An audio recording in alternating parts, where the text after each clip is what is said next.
በስመ አብ ወወልድ ወመንፈስ ቅዱስ አሐዱ አምላክ ዘለዓለም ሥላሴ ስመይ መጋቢ አይላፍ መምህር ተአምራት ታደሰ በሃል ኣብ መቐለ ሃገረ ስብከት ናይ ቤት ትምህርቲ ሰንበት ውደባ ክፍሊ ሓላፊ ኮይኑ እየ ዘገልግል ቅድሚያ እንኳዕ ናይ ኣዴና ቅድስት ድንግል ማርያም በዓል ዕርገታ ኣብፅሐኩም ኣብፅሐና ልምባል እፎቲ ናይ ሚድያ ሰሞያ ድማ በኣካል መፂኹም ስለ ናይነና ቅድስት ድንግል ማርያም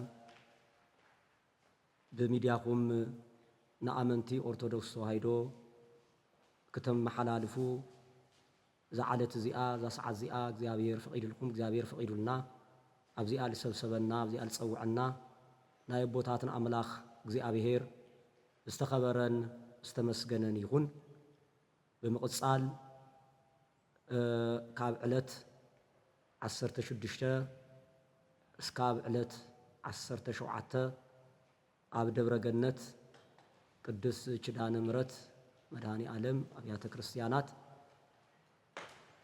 ድንግል ማርያም ስለ ክብሪ ድንግል ማርያም እንዝምረሉ ስማ ንጽውዐሉ ናይ አሸንዳ ሃይማኖታዊን ባህላዊን ዓቂቡ ምእንትን ክሰጋገር ስለዚ ህዝብና ኣመንቲ ፍላይ ኣሓት ኣሕዋትና ኣፍቲ ኢልናዮ ዘለና ቦታ ተረኺበን ስለ ክብረ ድንግል ማርያም ክዝምራን ከመስግናን ድንግልነን ዓቂበን ድማ በሃይማኖተን ጽኑዓት ብስነ ምግባር ቅኑዓት ክኾና እዚ ለብዙሕ ዓመታት እናሰርሕናዮ ልመጻና ስለ ዝኾነ ኸዚ ድማ ኣብ ደብረ ገነት መድኃኔ ዓለም ቅድስ ኪዳነ ምሕረት ዕለት 16-17 ልክዕ ሰዓት 8 ኩለን ኣብኡ ተረኺበን ናይቲ ክብረ በዓል ተሳተፍቲ ክትኾና ድንግል ማርያም ክዝምራን ከመስግናን ስብከተ ወንጌል እውን ብሰፊሕ ልካየደሉ መድረኽ ስለ ዝኾነ ኣብኡ ኣብቲ ዝተዳለየ መርሃ ግብሪ መጺኽን ናይቲ በረከት ተሳተፍቲ ክትኾና እዚ ኣጋጣሚ መልእኽትና ነመሓላልፍ ካብዚ ብምቕጻል ኣነ ያው መእተዊ እየ ገይረ ዘለኹ ኣሕዋትና ድማ ብጽሑፍ ዝተዘጋጀ መግለፂ ስለ ዘሎ ላኡ የከብለኩም ወስብሃት ለእግዚአብሔር። በስመ አብ ወወልድ ወመንፈስ ቅዱስ አሐዱ አምላክ።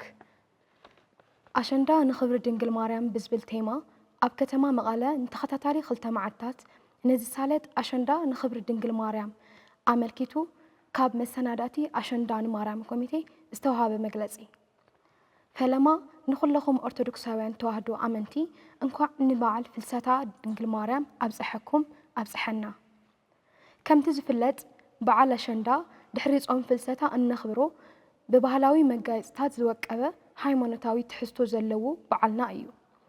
አሸንዳ ሃይማኖታዊ ካብ ዘብልዎ ዝጅመረሉ ዕለት ድሕሪ ጾም ፍልሰታ ምዃኑ ተምሳሌት ድንግል ማርያም ናይ ደናግል በዓል ምዃኑ ስርዓት ኣከዳድንኡ ብናይ መላእክቲ ክንፊ ዝውከል ቆጽለ አሸንዳ ዝእሰሩ መሳቅላት ኣዋልድ አሸንዳ ካብ ቤተ ክርስቲያን ዝጅምራ ኣብ ቤተ ክርስቲያን ዝውዳእ ምዃነን አሸንዳ ሃይማኖታዊ ካብ ዘብልዎ መርትዖታት ብዋናነት ይጥቀስ።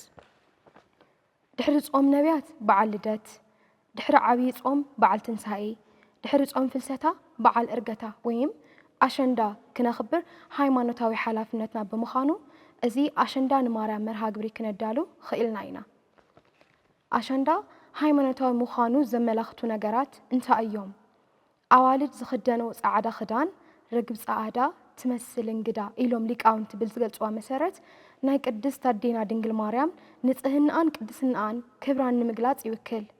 ደቂ ኣንስትዮ ነቲ በዓል መስቀል ዘለዎ ሓድሽ ቀምሽ ኣብ ክሳድ ዝግበር ናይ ብሪ ብረት መስቀል ብፍላይ ድማ ኣብ ማዓንጣን ዝዕጠቐኦ ቆጽለ አሸንዳ እዩ። መስቀል ናይ ክሳድ ብመስቀል ዝማዕረገ ቀምሽን ናይ ክርስቶስ ዝሰብካሉ መጽሓፍ ቅዱሳዊ በዓል ምዃኑ ዝገልጽ እዩ። በቢ መንገዱ በቢ ገዝኡ እናኸዳ ዕርገታ ዝገልጹ ውዳሴታት የቕርባ። ናብ ዝኸዶ ገዛ ሰብ እንኳ እንተዘይሃልዩ ቆጽለ አሸንዳ ኣብ ደገ ኣፍ ገዝኦም ኣሲረን ይኸዳ። እንኳ ኣብፅሐኩም ንበዓል ሰብ ተሃልዩ ድማ ዝኸኣልዎ ውህብቶ ነተን ደናግል ይህቡ። በዞም ኣብ ላዕሊ ዝጠቐስናዮም ምኽንያታት ኣብ ከተማ መቐለ ዘለና ኣባላት ቤት ትምህርቲ ሰንበት ካብ 2011 ዓ.ም ጀሚርና ምስ ዞባ መቐለ ሃገረ ስብከት ቤት ክህነት ቤት ጽሕፈት ብምዃን ኣሸንዳ ብመዝሙር ንምኽባር ከም ዝጀመርና ዝፍለጥ ኮይኑ ክሳብ ሕዚ ድማ በብዓመቱ ብድምቀት እናኽበርናዮ መጺና ኢና። ከምቲ ልሙድ ሎሚ ዓመት እውን ኣሸንዳ ብመዝሙር ንምኽባር ቅድሚ ሓደ ወርሒ ኣትሒዝና ዝተፈላለዩ ምድላዋት እናገበርና መጺና ኢና። ምስ ዞባ መቐለ ሃገረ ስብከት ቤተ ክህነት ቤት ጽሕፈት ሰፋሕቲ ዘተ ድሕሪ ምግባር ኣሸንዳ ብመዝሙር ንክነኽብሮ ምርድዳእ ተገይሩ እዩ። በዚ መሰረት ናይ ሎሚ ዓመት ነሓሰ ዕለት 16/2018 ዓ.ም ኣሸንዳ ንኽብሪ ድንግል ማርያም ኣብ ጎደናታት ዘይኮነስ ኣብ ቀጽሪ ደብረገነት መድሃኒ ዓለምን ቅድስት ኪዳነ ምሕረት ቤተ ክርስቲያን ንተኸታታሊ 2 መዓልቲ ካብ ሰዓት 8 ጀሚሩ ኩለኽን ኣዋልድ ኣሕዋትና ኣብቲ ዝተጠቐሰ ቦታ ክትርከባ ጻውዒትና እናቐረብና ምሉእ ምድላው ጌርና ኣለና። ኣብ ከተማ መቐለን ከባቢኣን ዘለኽን ደቂ ኣሸንዳ እንኳዕ ናብ ፍልሰታ ንማርያም ኣብጽሐክን እናበልና ናብዚ ናይ መዝሙርን ስብከት ወንጌልን ዝተፈላለዩ መርሃ ግብርታትን መጺኽን ክትሳተፋ ብኽብሪ ንዕድም። ክትመጻ እንተለኽን ድማ ኣዋልድ ዙርያ፣ ጥልፊ፣ ጻዕዳ፣ ቆጽለ ኣሸንዳ ባህላዊ መጋየፅታትን ክትገብራ ከም ዝግባእ ኣቐዲምና ነዘኻኽር። ብዝተፈላለየ ኣጋጣሚ እዞም ዝጠቐስናዮም ክትረኽባ ዘይትኽእል ኣዋልድ እንድሕር ደኣ ሃሊኽን እቲ ብዋናነት ዝድለ ንድንግል ማርያም ምዝማርኽን ስለ ዝኾነ ካብቲ መርሃ ግብሪ ክትተርፋ የብልኽንን ዝብል መልእኽትና ክነመሓላልፍ ንፈቱ።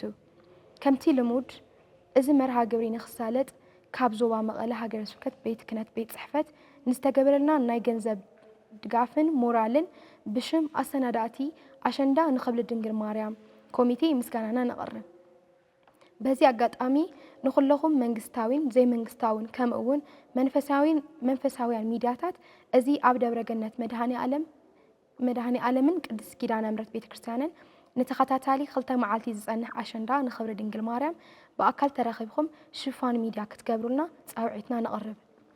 ንሕና ኣዋልድ በዓል ፍልሰታ ወይም ኣሸንዳ ንድንግል ማርያም እነመስግነሉ ዕለት ደኣ እምበር ድንግልናና እንስእነሉን ብሓጢኣት እንረኽሰሉን ኣምላኽና እግዚኣብሔር እንሕዝነሉን መዓልቲ ክኸውን ኣይግባእን። ኣብ ከተማ መቐለን ከባቢኣን ዘለኽን ኦርቶዶክሳውያን ተዋህዶ ኣመንቲ ኣዋልድ ናብዚ ናይ መዝሙር መርሃ ግብሪ ብምምጻእ ኣሸንዳ ንኽብሪ ድንግል ማርያም ምሳና ምስ ኣሕዋትክን ብድምቀት ክተኽብራ ደጊምና ንጽውዕ። ንኹለኹም ኦርቶዶክሳውያን ተዋህዶ ኣመንቲ እንኳዕ ናብ ዕርገታ ንማርያም ብሰላም ኣብጽሐኩም ኣብጽሐልና ክንብል ንፈቱ። ሰላም እግዚአብሔር ምስ ኩለና ይኹን። መሰናዳእቲ ኮሚቴ ኣሸንዳ ንኽብሪ ድንግል ማርያም ዞባ መቐለ ሃገረ ስብከት ቤተ ክህነት ቤት ጽሕፈት። እሺ፣ በስመ አብ ወወልድ ወመንፈስ ቅዱስ አሐዱ አምላክ። ኣሸንዳ ማለት ናቆጽሊ ሽም ኮይኑ ንሕና ደቂ ድንግል ማርያም ኢና ልብል ፍትሒት እኒአዎ። ብመንፈሳዊ ሃይማኖታዊ በዓል እዩ። ብሃይማኖታዊ በዓልነቱ ክኽበር እኒአዎ። ሃይማኖታዊ በዓል ካብቲ ሃይማኖታዊ መሰረታዊ በዓል ዝገብሮ ለለ ሓደ ናይቲ በዓል ዋና መኒ ቅዱስ እግዚኣብሔር እዩ ዘሎን ዝነብርን ኣልፋ ኦሜጋ ኣምላኽ ንዑ ዝቕድሞ ስለሌለ መንፈሳዊ በዓል እዩ ኢልና ነቐምጦ ንኽእል። ብኻልኣይ ደረጃ ቅድስት ድንግል ማርያም ኣዴና ኣብ መጨረሻ ብሉይ ኪዳንና ሓድሽ ኪዳን መጀመርያ ዝነበረት ኣዴና ብ49 ዓመተ ምህረት ተኣርግ ተላ መላእክቲ ኣዋልድ እስራኤል ኣብቲ ሽዓት ዝነበሩ መላእክቲ ተዓጂባ ናብ ሰማይ ዝዓረገትሉ ግዜ እዩ ነርና። ሳልሳይ ናባና መዓዝ መፅኡ ብቅዱስ ብፁዕ ኣቡነ ሰላማ ከሳቴ ብርሃን ፍሬምናጦስ ናብ ጵጵስና ካብ እስክንድርያ ተቐቢሎም ናባና ናብ ዓድና ትመፁ ተለዉ ሽዑ ሒዘሞ መፅኡ ብነገስታት ኣብርሃ ወኣፅሓ ግዜ ማለት እዩ። ኣብዚ ሕዚ ሰዓት ቅድስቲ ቤተክርስትያን ኣዴና ብፍሉይ መልክዑ ዕርገታ ንቅድስቲ ድንግል ማርያም እናኸበረቶ ትርከብ። ስለዚ ኩልና ብመንፈሳዊ ትሕዝትኡ ክነኽብሮ ይግበአና ልብል ሓሳብ እኒኒ። ኣሸንዳ ናይ ቆፅሊ ሽም እዩ። ኣብ ክረምቲ ዝበቁል ደቂ ቅድስቲ ድንግል ማርያም ኢና ዝብል ፍትሒት እኒአዎ። ከምቲ መስቀል ኢልና ደመራ፣ ጥምቀት ኢልና ከተራ ንብሎ ፍልሰታ ኢልና ኣሸንዳ ልብል ሽም እኒአዎና ይቐኒየለይ። ኣሸንዳ ብጻዕዳ ክዳን ብጸሊም ክዳን ንብል ሓሳብ እኒኦ። እሱ ቤተ ክርስቲያንና ኣይትድግፎይ ከም ደቂ ኣሸንዳ ላይ ኣይንድግፎይ። ምክንያቱም ቤተ ክርስቲያንና ስለ ደቃ ኩሉ ግዜ ትጭነቕ፣ ኩሉ ግዜ ትሓስብ ስለ ንሞቱ ደቃ ብሂወት ኣብ ነለዉ ኣብ መንከር ኣብ ጭንቂ ነለዉ ኩሉ ግዜ ትሓስብ ትዝክር እና ጸልማትና ሓደ መዓልቲ ጎይታና መድሓኒትና ኢየሱስ ክርስቶስ ብዕለት ዓርብ ተሰቂሉ ጸልማትና ስለንተገለለ ሓጸሊም ንገብረሉ ምክንያት ኣይክህሊ ኣሸንዳ ነኽብረሉ ምክንያት ንእማ ኣምላክ ዕርገታ ክነኽብረሉ ኢና እምበር ናይ ደቂ ሰባት ሂወት ክንፍትሸሉ ኣይኮነ። እና ኣብዚ እርገታን ማርያም ነኽብረሉ መዓልቲ ጻዕዳ ክዳንና ጌርና መላእክቲ መሲልና እናዘመርና ተተነኽሮ ብጣዕሚ ደስ ይብል። ብዛዕባ በዓል ኣሸንዳ ብዝተገበረ መጽናዕቲ ብዙሓት ደቂ ኣንስትዮ ኣብ በዓል ኣሸንዳ ክብረ ንጽህናአን ልስናሉ መዓልቲ እዩ። ኣዴና ቅድስት ድንግል ማርያም ብገቢር ብሃልዮ ብነቢብ ብቻ ብኩሉ ንጽህቲ ቅድስቲ እያ ነይራ። ስለዚ ናታ ቅድስና ኣባና እውን ክትግበር ይግባእ ኢለ ይኣምን።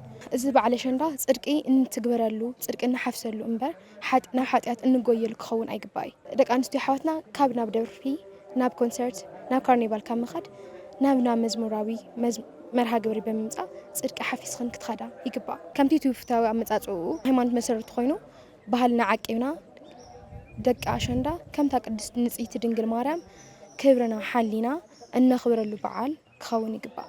በዓል ዕርገታ ድንግል ማርያም ኩሉ ግዜ ብቅድስት ቤተክርስትያን ሊቃውንቲ ኣቦታትና ቤተክርስትያን እናኽበርዎ ብልግባእ እናኽበርዎ መጽዮም እዮም። ካብኡ ከም ደቂ ኣንስታ ከም ደቂ ኣሸንዳ ደግሞ ኣሓት ደቂ ኣንስትዮ በኣሸንዳ ቅድስት ድንግል ማርያም ክብሪ ንምግላጽ እንደገና እዚ ኮሚቴ ተቋቂሙ ብ2011 ጀሚሩ ን8 ዓመታት ለኣክል እናኽበርና ጸኒሕና ኢና እናኽበሩ ጸኒሖም እዮም። ማለት ቅድስት ድንግል ማርያም ነኽብረሉ ድንግል መጀመርያ ንሕና ሃም ደቂ ኣንስትዮ ሃም ደናግል ቅድስት ድንግል ማርያም ምስጋና ንኩሉ ልግባእ እኳ እንተኾነ ሃም ደቂ ኣንስትዮ ከም ደናግል እንደገና ቅድስት ድንግል ማርያም ንምኽባር እንወጸሉ በዓል እዩ። ካብኡ ማለት ብዙሕ ግዜ ኣሸንዳ ከም ደቂ ቤተክርስትያን ብመዝሙር እናተዘመረ ኣላፍ ዝማሬ እናተዘመረ ብዝተፈላለየ መንገድታት ኣብ ከተማ መቐለ እናተንቀሳቐስካለ ኣብ ዝኾነ ሮማናት ቦታታት ኮይንካለ እናተኸበረ ብድምቀት እናተኸበረ ብዙሓት ኣሓት እንደገና እናደገፈውና ደስ እናበለን ብዝማሬ እናዘመራ እናሕለፍናዮ ነርና ኢና። ንምንታይ እዩ እዚ መርሃ ግብሪ ወይም ደግሞ እዚ ዝማሬ እሱ ኣብ በዓል ዕርገታ ድንግል ማርያም ክብሪ ድንግል ማርያም ኣብ ዝግለጸሉ ግዜ ብዙሓት ደቂ ኣንስትዮ ብምፍላጢ ብዘይምፍላጢ ኣብ ድንግልናአን ምስኣን ዝሓልፈሉ ናይ ኮንሰርት ባህላዊ እኳ ዘይኾነስ ግን እዚ ኮንሰርት ከም ባህላዊ እይታ ተራእዩ ኣብ ኮንሰርት ብዙሓት ደቂ ኣንስትዮ ብስም ቅድስት ድንግል ማርያም ብስም ክብሪ ድንግል ማርያም ዝግለጸሉ መዓልቲ ድንግልናአን ሲኢነን ድሕሪ ድንግልና እንደገና ዝተፈላለዩ ሕማማት ድሕሪ ሕማም እንደገና ለይተደለየ ጽንሲ ንምውራድ እንደገና ብዙሓት ህይወትን ልስእና እንቲ ምንጻል ጽንስላ ሓደ ህይወት ምስኣን እዩ። ካብኡ ንላዕሊ እንደገና ጽንሲ ንምስዳል ዳኣክል እንደገና ብዙሓት ኣሓት ህይወትን ልስእናሉ ግዜታት መጽናዕታዊ ብልተገበረሉ ርቱዕ ዝኾነ ነገር ስለ ዘሎ ማለት እዩ እና እዚ ነገራት እዚ ንምቕራይ ጥራሕ ለይኾነ ክብሪ ድንግል ማርያም በዚ ኮንሰርት ትግለጽ በዓል ስለለይኾነ ብዝምጥን ዓይነት ኣከባብራ ንምኽባር ልዕሊ 8 ዓመት እናኽበርና ጸኒሕና ኢና። ሕዚ እንደገና ብድሙቕ ኩነታት ብኣእላፈ ዝማሬ ማለት እዩ ኣብ ደብረ ገነት መድሃኒ ዓለም ኪዳነ ምህረት ካብ ዕለት 16 ካብ 17 ካብ ሰዓት 8 ጀሚሩ ከምዚ ቅድሚ ሕዚ ዝመጸ ዝማሬ መርሃ ግብሪ ኣዘጋጅና ነና።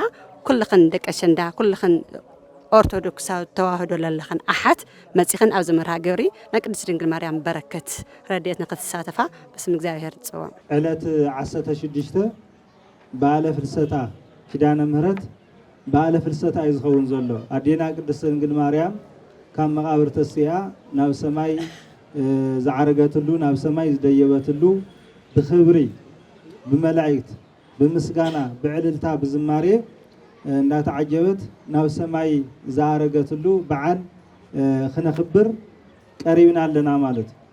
ምዙ ተታሒዙ ግን ኣሸንዳ ብዝብል ምኽንያት ናይ ኣዴና ናይ ቅድስት ድንግል ማርያም በዓል ናብ ዘይኮነ ነገር ይቕየር ስለ ዘሎ በቢ ዘለናዮ በቢ ዝረኸብናዮ ኣጋጣሚ እዚ በዓል እዚ መንፈሳዊነቱ ሓልዩ ክሓልፍ እምበር ካብ መንፈሳዊነቱ ወፂኡ ናብ ስጋዊ ተሓሳስባን ናብ ስጋዊ ጥቕምን ተቐይሩ ክውዕል ይግባእ።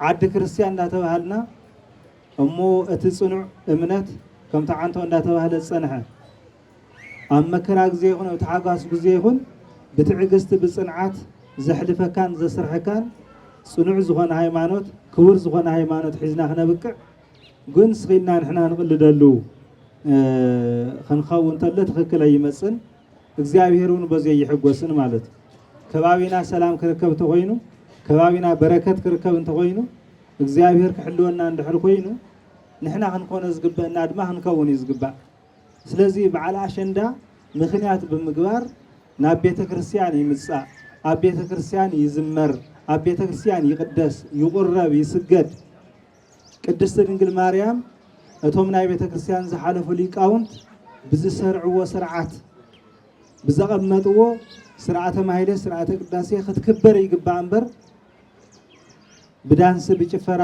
ክትክበር ይግባእ ስለዚ እቲ ናይ ኣሸንዳ ባህሊ ናይ ኣዋልድ ናይ ኣንእሽተይ ቆልዑ ናይ ደናግል እዩ ንኣዓተን ተሓዲጉ ንመዘከርትኡ ክስራሕ ኣለዎ እቲ ባህሊ እውን ንሱ እዩ እቲ ስነ ስርዓቱ ንሱ እዩ ናይ ዓድና ባህሊ ካብ ሓሊፉ ሃይማኖታዊ ትሕዝቶ እዩ ዝበዝሖ ዝበዓል እዚ እምበር ስጋዊ ትሕዝቶ ኣይኮነን ደጋዊ ትሕዝቶ ኣይኮነን ስለዚ መንፈሳዊ ትሕዝቶ ሓልዩ ክኽበር እንተኮይኑ ዝበዓል እዚ ብዝማርየ ብማህሌት ብቅዳሴ መስዋዕቲ ብምቕራብ ክኸውን እኒአዎ ማለት ስለዚ እዚ ተሓሳቢ ገይርና ኣዴታትና ደቅኽን ክትመኽራ ይግባእ ኣሸንዳ ብቀትሪ ብርሃን እምበር ብፀልማት ዝግበር ኣሸንዳ የለን ብቀትሪ ብርሃን